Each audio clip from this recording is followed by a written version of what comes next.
Mesdames et messieurs, bonsoir. Merci d'avoir choisi RTI 1 à la une de ce 20h. Le président Alassane Ouattara est le grand lauréat du prix africain pour la promotion de la paix 2025, une distinction en reconnaissance de ses efforts pour la promotion de la paix et la stabilité en Afrique. Le ministre d'État, Jano Ahoussou-Kouadio, a réceptionné le prix à Nouakchott en Mauritanie. Le président de la commission de l'UEMOA séjourne en ce moment en Côte d'Ivoire. Abdoulaye Diop a été reçu ce mardi par le vice-président Tiemoko Méliès-Koné. Ils ont évoqué plusieurs sujets, entre autres la situation économique de l'UEMOA et les performances économiques réalisées par notre pays.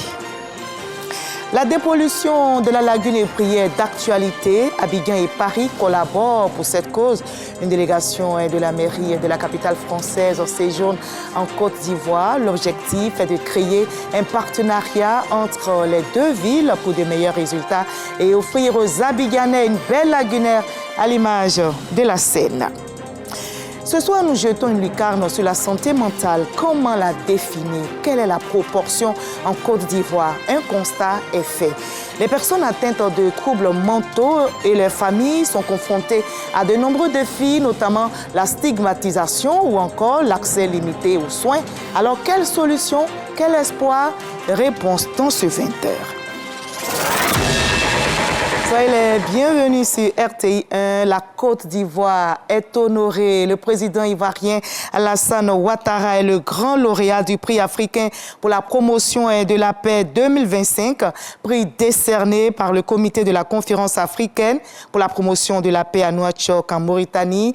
Après l'ancien président nigérien Mohamed Bazoum en 2022, le Nigérien Muhammadu Buhari en 2023 et le président de la Gambie Adama Barrow en 2024, le président ivoirien obtient ce prix en reconnaissance de ses efforts pour la promotion de la paix et de la stabilité en Afrique. Le prix a été réceptionné par le ministre d'État Jano Ahoussou-Kouadio, conseiller spécial à la présidence de la République. Suivons ensemble sa réaction depuis Nouakchott.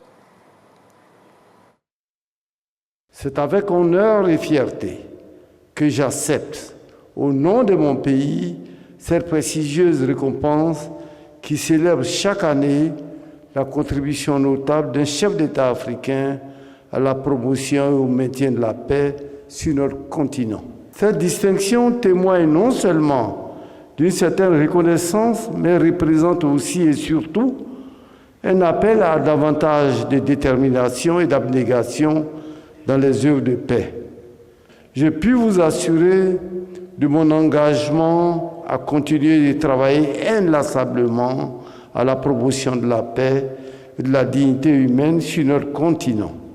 Je voudrais témoigner de la contribution décisive qu'ont apporté les nombreuses initiatives nationales et internationales qui ont contribué à la résolution de la crise post-électorale que mon pays a connue en 2011. C'est en cela que je voudrais saluer le Forum africain pour la paix qui constitue un instrument pertinent pour mobiliser les leaders de notre continent autour de la culture de la paix. Signé le président Alassane Ouattara, président de la République de Côte d'Ivoire. Je vous remercie. Voilà, et ici en Côte d'Ivoire, le président de la commission de l'UEMOA, Abdoulaye Diop, est en visite.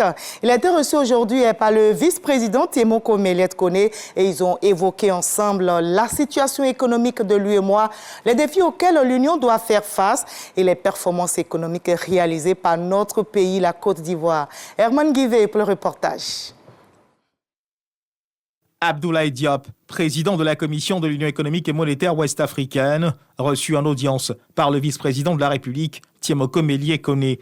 Occasion pour le président de la Commission de l'UEMOA de remercier le vice-président de sa disponibilité et de remercier également le président de la République, Alassane Ouattara, les autorités ivoiriennes pour le soutien constant au fonctionnement de l'institution qu'il dirige. Cette rencontre a été l'occasion de passer en revue la situation économique de notre Union, la situation socio-économique, la situation sécuritaire, et de recueillir aussi les orientations de Monsieur le vice-président qui a une très grande expérience des questions d'intégration. Au plan macroéconomique, la situation de l'Union se présente, disons, sous de bonnes augures. Nous avons en moyenne un taux de croissance de plus de 6%. Donc cette dynamique économique sera maintenue sur le moyen terme jusqu'à l'horizon 2029. Et je pense que cela est important pour la marche de notre Union. L'institution doit également faire face à plusieurs défis. Défis liés notamment à l'emploi des jeunes, aux besoins exprimés par les populations dans les différents domaines. Nous avons des défis aussi qui sont liés à la situation sécuritaire dans notre espace qu'il faut traiter avec nos chefs d'État. Cette rencontre a également été l'occasion pour nous de saluer les performances de l'économie ivoirienne. Ces performances rejaillissent naturellement sur la marche de notre Union, sur les performances de notre Union, la Côte d'Ivoire étant la première économie de l'UEMOA. Les performances économiques réalisées par la Côte d'Ivoire, reconnues de tous, cette rencontre a aussi permis d'aborder l'agenda futur, les prochaines rencontres qui permettront d'obtenir les nouvelles orientations des chefs d'État en vue de la mise en place de politiques macroéconomiques plus efficaces pour le bonheur des populations. Voilà, la Côte d'Ivoire entamait son année électorale. Les prières s'élèvent donc pour la paix. Le Premier ministre Robert Begré-Mambé était aujourd'hui chez le président du COSIM, le Conseil supérieur des imams et des mosquées. Les échanges avec le guide des musulmans de Côte d'Ivoire ont porté, entre autres, sur la cohésion, l'unité. Abdoulaye Koné et Ulrika Dongon. À Bingerville, ce mardi, le Premier ministre a exprimé sa reconnaissance et celui de son gouvernement au président du COSIM. Une visite de remerciement qui symbolise la volonté du gouvernement de maintenir un dialogue constant et constructif avec tous les acteurs de la société ivoirienne. Nous nous souvenons du soutien immense que la communauté a apporté à la Côte d'Ivoire et surtout dans des événements marquants la vie de notre nation, notamment l'organisation de la Coupe d'Afrique des Nations de football où la communauté, en même temps que les autres communautés, s'est mobilisée pour soutenir vaillamment notre équipe nationale et pour donner à la Côte d'Ivoire de vivre une cohésion de grande qualité. C'est pourquoi nous avons tenu à venir au nom du président de la République leur apporter nos remerciements et surtout leur exprimer nos vœux les meilleurs après que la communauté des croyants se soit déplacée au palais pour présenter les vœux au président. Nous avons tenu, nous-mêmes en tant que fidèles, à venir vers nos autorités religieuses pour leur exprimer nos vœux les meilleurs, de très bonnes et heureuses années, et leur demander de continuer de prier pour ce pays, pour tous les partis politiques, pour les Ivoiriens, parce que ce pays a beaucoup à donner à l'Afrique. Et que Dieu, qui est au début et à la fin de toutes choses, consolide les actions conduites par le président de la République avec les prières de tous les croyants, notamment de tous nos chefs religieux, pour que la Côte d'Ivoire soit un pays solide. De son côté, le président du COSIM a dit sa gratitude au chef du gouvernement. Il a aussi réaffirmé son engagement à accompagner les efforts du gouvernement et du président de la République. Nous avons rassuré, Monsieur le Premier ministre, de nos prières abondantes et permanentes qui les accompagnent afin que Dieu leur donne la bonne santé, la longévité et qu'ils soient bien inspirés pour le service de la Côte d'Ivoire. Nous avons aussi demandé à M. le Premier ministre de transmettre à M. le Président de la République nos remerciements pour tout le soutien, pour toute la considération, pour tout le respect que M. le Président lui-même, M. le Vice-président, M. le Premier ministre et leurs collaborateurs ont à l'égard des communautés. C'est important à souligner. Leur respect, leur humilité vers les religieux donnent de la valeur aux religieux et aux religions et facilitent les relations entre les guides religieux. En tout cas, Monsieur le Premier ministre, merci. Merci à Monsieur le Président de la République. Soyez rassurés de nos prières permanentes et abondantes. D'autres visites de courtoisie sont prévues à l'agenda du Premier ministre dans les prochains jours.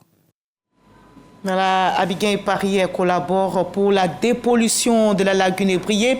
Une délégation de la mairie de la capitale française séjourne dans notre pays depuis hier à la demande du Premier ministre Robert Begré-Mambé. L'objectif est de créer un partenariat entre les deux villes pour de meilleurs résultats et offrir aux Abidjanais une belle lagune plus attrayante. Grâce Kando.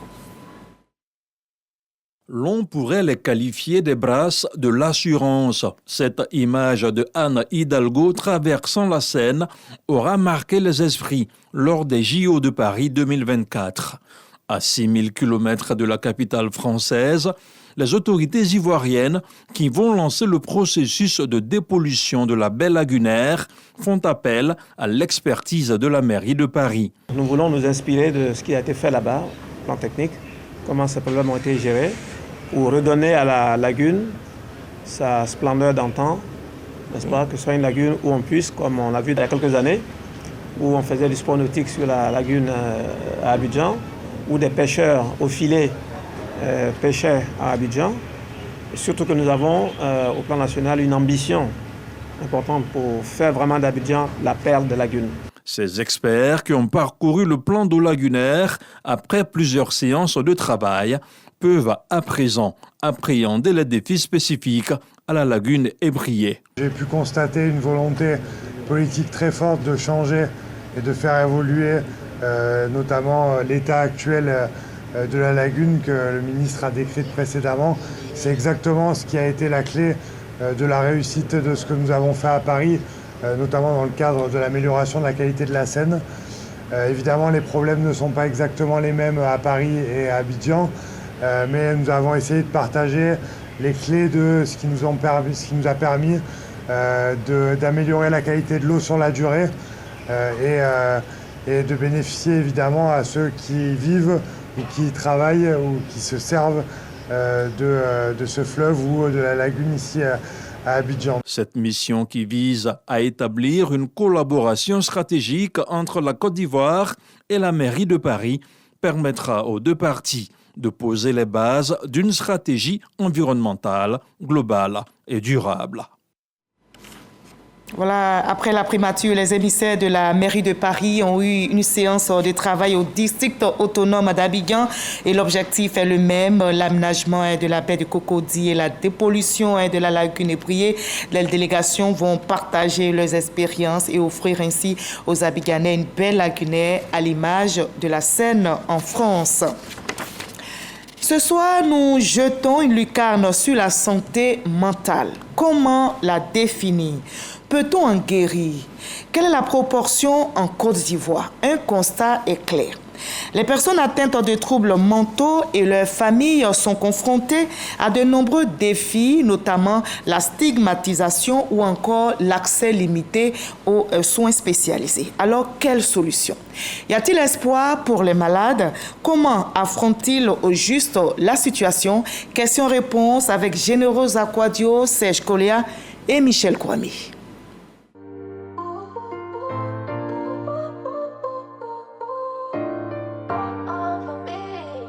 Dans l'ombre de la société, ceux qui souffrent de troubles mentaux vivent une lutte silencieuse. En Côte d'Ivoire, la santé mentale reste un sujet sensible, souvent synonyme de rejet et de solitude. Repliée sur elle-même, seule, cette malade symbolise l'isolement et la marginalisation vécue par les personnes atteintes de troubles mentaux.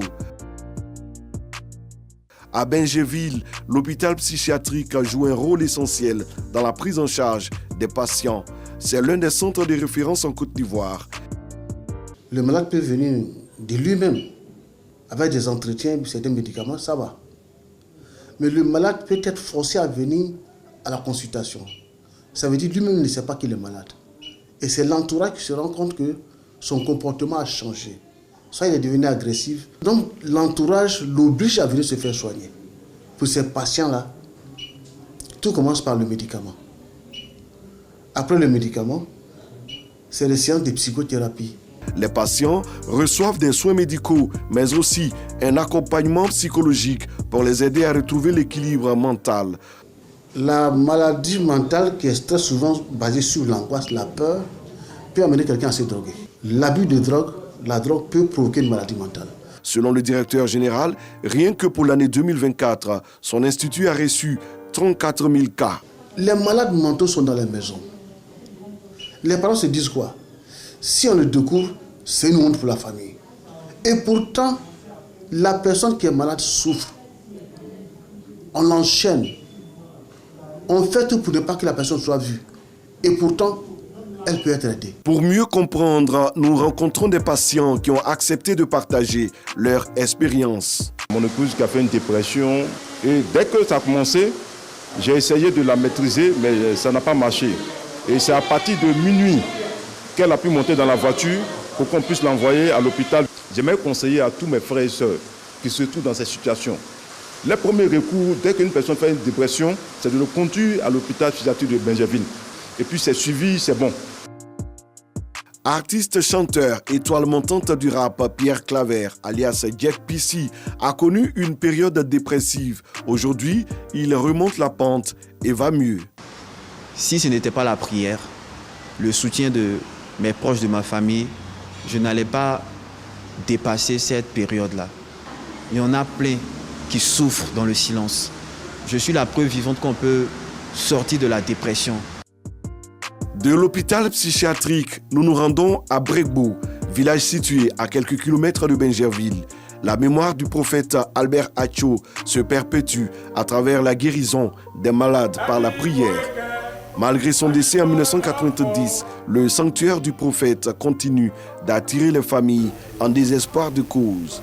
On ne peut pas offrir des soins de santé mentale durables si on ne prend pas en compte la contribution, la participation, la collaboration des guérisseurs traditionnels. Des associations, en collaboration avec le programme national, s'engagent à sensibiliser les populations et exhorter les familles à solliciter de l'aide sans honte ni jugement.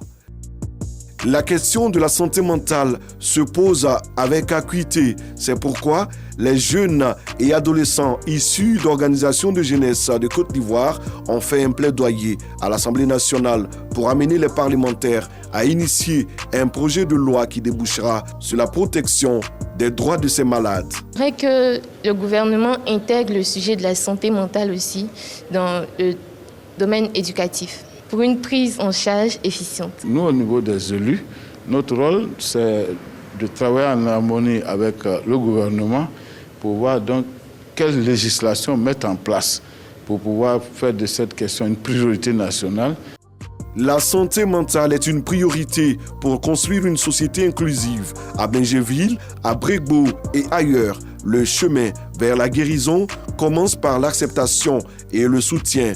Sortir les malades de l'ombre pour une meilleure prise en charge est plus que nécessaire pour venir à bout de ce problème de santé publique. Voilà, c'était le focus de la rédaction sur la santé mentale. Que savoir sur les malades mentaux et leur prise en charge? Dossier réalisé par Générosa Quadio et Serge Coléa. On est encore plus triste du côté de Diokwe. Un tragique accident de la circulation a eu lieu aujourd'hui, mardi, aux environs de 5 h du matin sur l'axe Diokwe-Daloa, plus précisément dans le village de Ponen-Wenlo. Plus de 15 personnes, malheureusement, ont péri dans cet accident. On déplore également plusieurs blessés. Chris Ephraim Diomandé, Jamagagi pour le témoignage. 15 morts et plusieurs blessés. C'est le bilan provisoire réalisé par le Centre de protection civile région du Guémont suite à un accident de circulation survenu entre une remorque de 35 tonnes chargée de fèves de cacao et un car de 70 places. Ce drame s'est déroulé sur l'axe Diokwe-Daloa, précisément dans le village de Ponen-Wenlo, situé à 32 km de la ville de Diokwe, chef-lieu de la région du Guémont. Ce car, appartenant à une compagnie internationale, a pris son départ à 5 h du matin à la gare de Mans, destination le Burkina Faso. Un riverain nous relate les faits. L'accident s'est fait à 5 h. Pendant ce temps, je dormais, c'est mon grand frère qui m'a réveillé. Ils ont entendu le bruit sur la route ici. Là. Nous tous, on a fui venir. En venant vraiment, Il y avait des gens qui rentraient en brousse même, d'autres qui étaient morts. La remorque aussi est couchée en brousse là-bas. L'apprenti s'est cherché à sortir. J'ai demandé à l'apprenti où se trouve ton chauffeur. Il dit mon chauffeur est mort. Le chef du centre de protection civile région du Guémon fait le point de l'intervention. Nous avons été alertés aujourd'hui aux environs de 5h40 pour un accident de circulation à Ponawelo, un village situé à 34 km d'ici. Alors quand on est arrivé, on a constaté deux gros camions qui font collision. Voilà. Au total, on a totalisé 56 victimes, dont 15 décès sur le champ, 25 en urgence absolue et 16 en urgence relative. C'est-à-dire quand urgence absolue, c'est-à-dire grave, relative, c'est-à-dire moins grave. Un appel est lancé aux automobilistes. Je voulais profiter de cette occasion pour lancer un appel à l'ensemble des automobilistes, à l'ensemble des usagers de la route pour faire attention à cette nouvelle année. Parce que ce drame-là, on n'aimerait plus que ça se répète. La route tue. Donc la route tue, c'est pas intéressant. Donc je voulais lancer cet appel-là d'aller doucement, de respecter tout ce qui est au cours de la route. Pour l'heure, le ministère des Transports rappelle une nouvelle fois de plus aux usagers de la route la nécessité d'être particulièrement vigilant et de respecter scrupuleusement le code de la route afin de prévenir de telles tragédies. Voilà, et espérons que l'appel à la prudence sera entendu par tous. C'est le premier grand rendez-vous des militants du PDCI RDA avec le président Tidjane Thiam. L'ensemble des élus, cadres et militants se sont mobilisés aujourd'hui même à la maison du parti à Cocody pour réaffirmer leur soutien à leur président Tidjane Thiam. On en sait plus avec Konaté Moussa et Ingata Kwame. Reconquête du pouvoir d'État. Les militants du PDCI RDA affichent leur détermination. À la maison du parti ce jour, ils sont venus réaffirmer leur soutien au président Tidjane Thiam. Par votre art du tous ensemble, vous avez su fédérer l'ensemble des forces vives du parti. L'union et l'unité tant prônées tendent à être de jour en jour une réalité. Aujourd'hui, nous sommes plus que jamais convaincus que notre engagement sera un levier incontournable dans la reconquête du pouvoir et pour l'amélioration continue du bien-être de la femme. Ensemble, nous, femmes du PDCI RDA, formons une équipe unie, prête à relever les défis et à ouvrir les portes du pouvoir au PDCI RDA.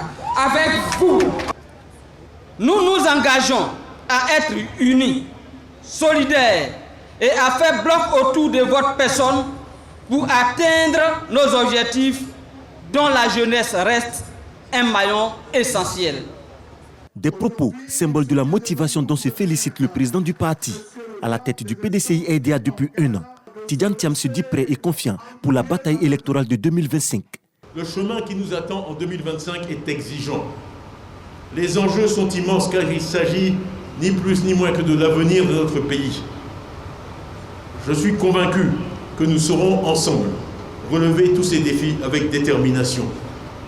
En 2025, nous devrons plus que jamais écouter les attentes des Ivoiriens et comprendre leurs aspirations profondes afin de leur proposer des réponses concrètes et réalisables à la hauteur de leurs espérances.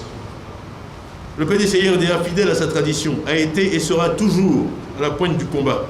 Pour réussir ce combat, le président Tidjane Thiam compte sur l'union et la cohésion entre les élus, cadres et militants du PDCI RDA.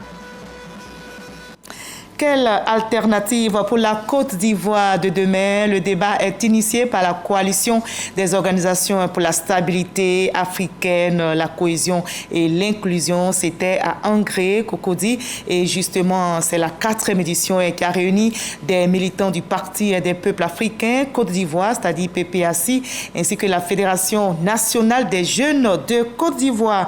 Brouillapo pour le reportage. Échange entre des jeunes leaders de partis politiques et de la société civile. Les sujets débattus concernent les réalisations dans les domaines de la santé, la sécurité et l'éducation dans le pays. Nous étions avec les gens du PPACI. Il était question pour nous de porter un message allant dans le sens de voir qui était l'alternative crédible pour pouvoir conduire la destinée de notre pays. Et pour nous, c'est sans détour, c'est pas négociable, c'est le président Alassane Ouattara qui est pour nous l'alternative crédible à pouvoir conduire la Côte d'Ivoire en 2025. Je suis venu avec mes camarades, pas pour représenter le parti, mais pour donner notre vision, sinon pour défendre l'idéologie de notre parti, suite à l'invitation de la COSACI qui donne l'opportunité aux jeunes Ivoiriens de mener des débats contradictoires sur les sujets qui impactent l'avenir du pays. Ce cadre de rencontre vise à renforcer la cohésion entre jeunes. Une initiative de la COSACI, la coalition des organisations pour la stabilité africaine, la cohésion et l'inclusion. L'objectif de ce débat, c'est d'emmener les acteurs politiques à avoir à l'esprit l'idée véritablement de paix, de cohésion. Nous sommes à une période électorale. Nous savons que c'est à travers les meetings, c'est à travers les débats contradictoires que les conflits viennent. Et nous avons compris, sur instruction du président de la République, qu'il faut mener des actions d'apaisement. La COSACI est une fêtière de plusieurs organisations. Née en 2024, elle s'engage à faire la promotion des actions de développement et le modèle de gouvernance du président Alassane Ouattara. Voilà, reportage réalisé pour vous par Brouyapo et Konaté Moussa. La 17e édition du Giga Maoulid d'Abidjan, organisée par le groupe de réflexion islamique, spirituelle et ésotérique, s'est tenue récemment au Palais des Sports de Trècheville autour du thème « Islam, religion de paix et de cohésion, l'exemple du prophète Mohammed ». On en sait plus avec notre reporter Pagasoro Kone Demandonji. L'élection présidentielle d'octobre 2025 s'annonce à grands pas. Une échéance électorale qui rime très souvent avec des foyers de tension. Conscient de cette situation, Cheikh Mali Konaté, guide du groupe de réflexion islamique, spirituelle et ésotérique Grise, à l'occasion de la 17e édition du Giga Maoulid d'Abidjan, a exhorté l'ensemble de la communauté musulmane à entretenir la flamme de la paix. Islam, religion de paix et de cohésion, l'exemple du prophète Mohammed, c'est la thématique retenue cette année. Dans 10 mois, on sera aux élections. Ce dernier qu'on sort, on rentre ensemble. Mais ce n'est pas au cours d'un truc de 2 heures à 3 heures du temps qu'on va se mettre en colère. Donc, je fais passer l'information surtout aux jeunes pour avoir retenu. Cette cérémonie religieuse rehaussée par la présence de la présidente du Sénat, Kandia Camara, des membres du gouvernement et des conseillers à la présidence. Des messages pour une élection présidentielle sereine au cœur de ce grand rendez-vous islamique. Je tenais à dire merci au Cheikh Mali Konaté parce que c'était une belle cérémonie. Il va parler de la paix. Donc ça a été une très bonne idée. Cette mobilisation, c'est l'espoir total. C'est tous les Ivoiriens qui sont là. Même les chrétiens sont venus nous soutenir. Nous disons merci au bon Dieu. Le message que j'ai, je veux que les êtres humains se comprennent. Sachent que l'islam, c'est le pardon, c'est partager. Le Giga Maoulid d'Abidjan qui vise à sensibiliser et à éduquer la jeunesse musulmane sur les valeurs fondamentales de l'islam, meublé par des louanges à la gloire de Dieu et de son messager, le prophète Mohammed. Donald Trump a promis l'âge d'or à son pays, fraîchement investi 47e président des États-Unis. Il a signé une série de décrets opérant un revirement complet de la politique américaine dans des domaines tels que l'immigration, l'économie. Il a acté notamment le retrait des États-Unis de l'accord de Paris sur le changement climatique et de l'OMS, l'Organisation mondiale de la santé. Donald Trump a gracié 1500 personnes condamnées pour l'assaut du Capitole le 6 janvier 2021. Il a aussi décidé de supprimer le droit du sol contenu dans la Constitution qui permet d'acquérir la nationalité américaine par la naissance.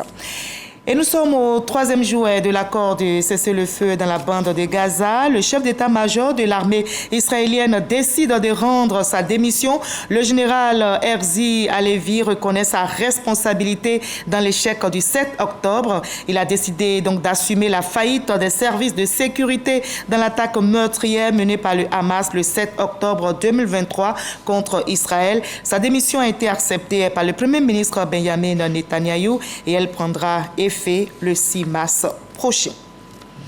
Voilà, c'est la fin de ce 20h, mais ne décrochez surtout pas. Tout à l'heure à 20h50, RTI 1, la rédaction de RTI 1 vous propose l'émission rétrospective 2024 qui va donc décrypter les faits qui ont marqué l'actualité nationale et internationale durant l'année 2024. C'est une présentation d'Herman Guivet. Ne ratez pas Regardez et à demain 20h.